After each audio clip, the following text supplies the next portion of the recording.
Hi, I'm Donald with Steam Bright Supply, and today you caught me in the bathroom. Today we're going to talk about some of the different ways you can hook up to the building supplied hot water. Sometimes if you buy an autofill extractor or maybe a tile and grout cleaning system or some kind of machine that's got autofill, or maybe you want to bring in a pressure washing pump to actually hook to the building supplied hot water, I wanted to just show you some of the ways to be able to do that. So today we've just removed the aerator off the bathroom sink. We typically use the 291A faucet adapter. Now these actually come with two washers.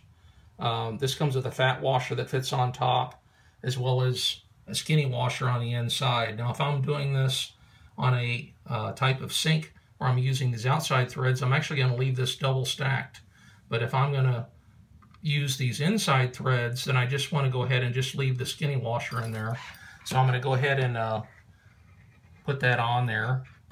Now when you're hooking up your machine, you want to make sure your garden hose is hot water rated. Now we make these hoses here, they're rated for 200-degree water, and because if you use a regular garden hose it might break, so you want to make sure you have the right kind of material.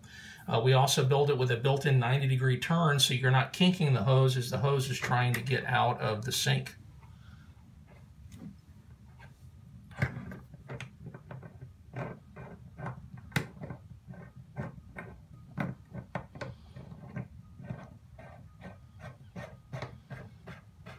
Now normally when I put this on, I don't want to wrench this with a pair of pliers, but a lot of times you do want to just take it and just kind of give it a gentle snug and make sure that when you're turning on the pressure, it doesn't have any leaks. So I did want to show you that, as well as every now and then you end up with a sink that's got kind of a weird thread count. We do also sell a kit that has a lot of these different kinds of connections, and that's what this is for here. And the way you use them is that you typically stack them. So like if I had a sink that had this kind of thread count, I could actually stack that adapter on this adapter, and then I would put my washer back in there and then use it like that. So there's a variety of different ones to be able to use. Now also I wanted to show you a few other items. Sometimes in some of the commercial bathrooms there's usually a metal plate somewhere along the wall. Sometimes they're on the outside of the building. This is called a four-way faucet key. This gives you access to be able to open that metal plate on the commercial bathroom, and then also a lot of times the garden hose spigot is not going to have a handle, and it's going to require this kind of key to be able to turn it on. We also have this shower head adapter fitting. Now, this allows you to be able to just reach up and unscrew the shower head, and this converts the shower head pipe threads to garden hose threads and allows you to be able to just hook your garden hose directly onto that.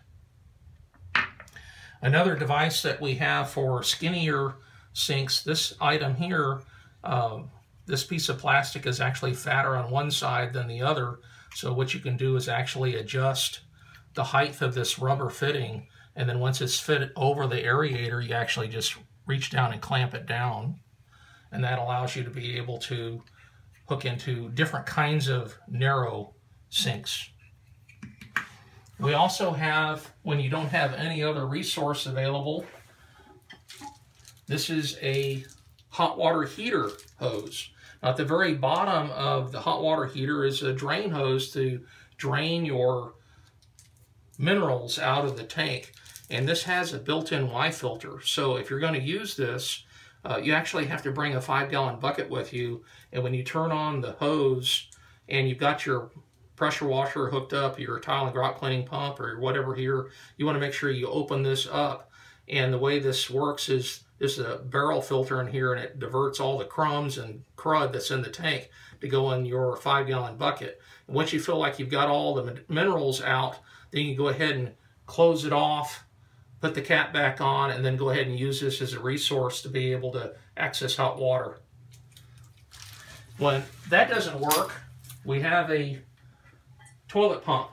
Now this allows you to be able to hook your garden hose connection and actually just submerge this directly into the toilet tank. And naturally, this is clean water in here, and as you're using water out of it, it's automatically going to refill itself. So this would be another way to just have access when there's no other way to get to it. So we've touched on a few of them, and there's pretty much always a way to be able to get hot water to your equipment. Anyway, thanks for watching.